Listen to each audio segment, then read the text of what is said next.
मंच पर शामिल जनाब मोहम्मद पारिक साहब और गांव के हरदिल अजीज सरपंच जनाब इम्तियाज साहब और आज की इस रौनक महफिल में शामिल तमाम सामीन किराम,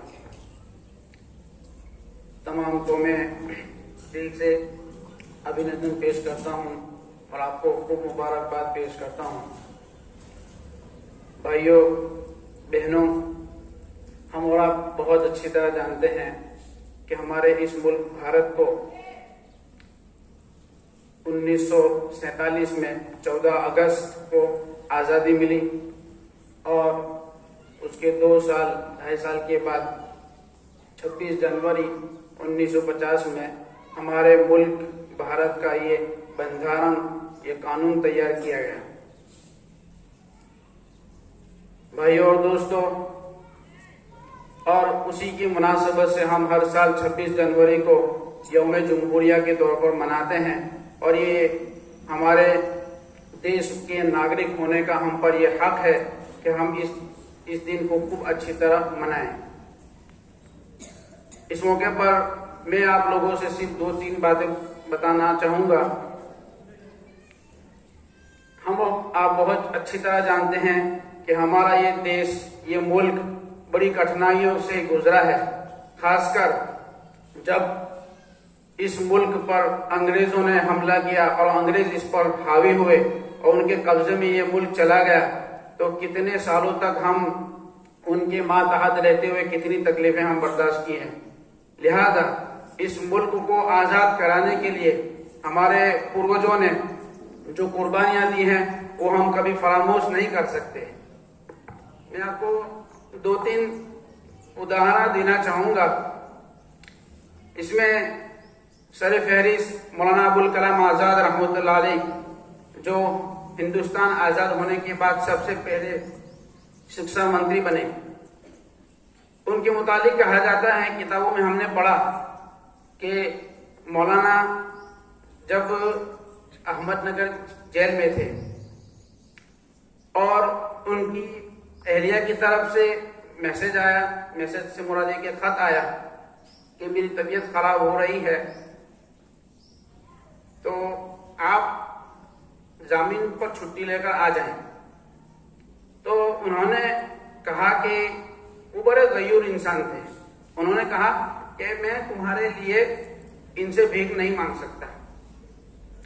फिर जब उनकी एहलिया ज्यादा बीमार हो गई और उनके बीमार होने की वजह से उनका इंतकाल हो गया, तो उस वक्त मौलाना को वापस खत आया, लेकिन मौलाना उसके लिए भी तैयार नहीं हुए कि मैं तुम्हारे लिए, तुम्हारे एक इंसान के लिए, मैं इन गद्दारों से, मैं अपने मुल्क के इन दुश्मनों से कभी भी माफी नहीं मांग सकता और उनके पास कभी भी रुखसत और रिक्वेस्ट नहीं कर सकता कि मुझे जामीन के तौर पर छोड़ दो, मैं अपनी एहलिया के दफन विधि में जाकर आ जाऊं।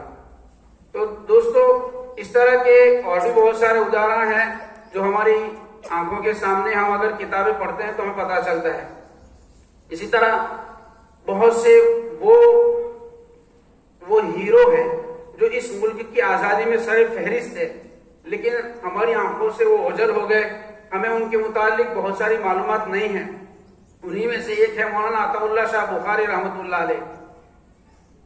वो यूं कहते थे, उनका एक जुमला था कि अगर इस मुल्क से अंग्रेजों को निकालने में ये सुअर जिसको हम बहुत गंदा जानवर कहते हैं, वो ये कहते हैं कि अगर इस मुल्क से अंग्रेजों को निकालने में ये सुअर भी मेरा साथ दे तो मैं इनके मुंह को चूमने को तैयार हूं।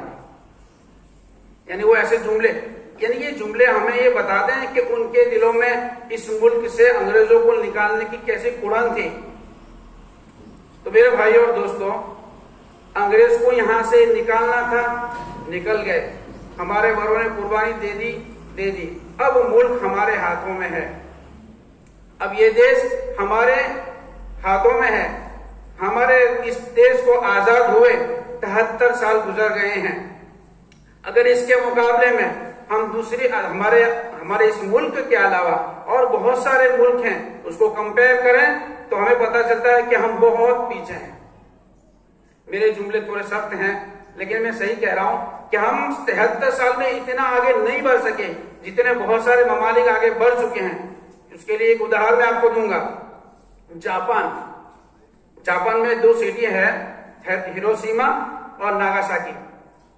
بہت سارے جو ہسٹوریکل شوق رکھنے والے ہیں ان کو پتا ہوگا کہ جب فرسٹ ورلڈ وار اور سیکنڈ ورلڈ وار میں یو ایس نے جاپان پر، خاص کر یہ 2 سٹی پر حملہ کیا اور ایٹمی حملہ تھا، تو اس ایٹمی حملے میں اس 2 سٹی کی حالت اتنی بدتر ہو گئی کہ یعنی وہاں کسی کا جینا مشکل ہو گیا تھا. یعنی وہ پوری سٹی کو برباد، پورے شہر کو برباد کر دیا گیا تھا. لیکن ہم اور آپ جانتے ہیں کہ آج کی تاریخ میں جاپان کہاں پہنچا ہوا ہے.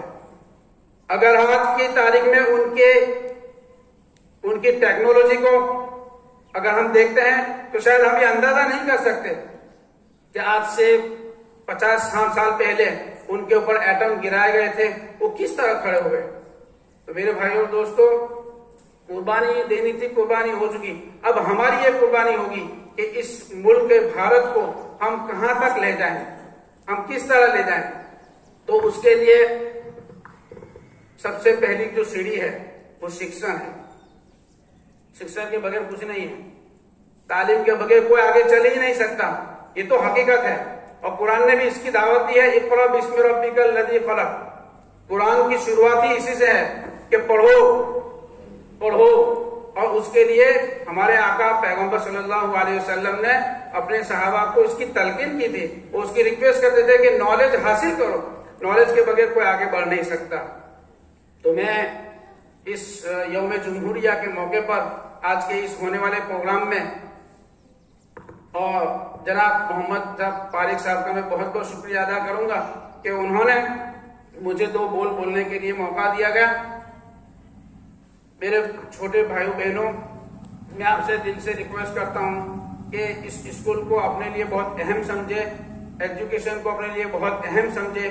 اسی سے ہماری گاڑی آگے چلے گی، ورنہ دنیا میں ہر موقع پر تمہیں بڑی پریشانیوں کا سامنا ہوگا. تو آج کی اس 26 جنوری یوم جمہوریہ کے موقع پر میں دوبارہ آپ تمام حضرات کا شکریہ ادا کرتا ہوں، اور میں دعا کرتا ہوں کہ یہ چمن ہمیشہ پھلتا رہے، پھولتا رہے. السلام علیکم.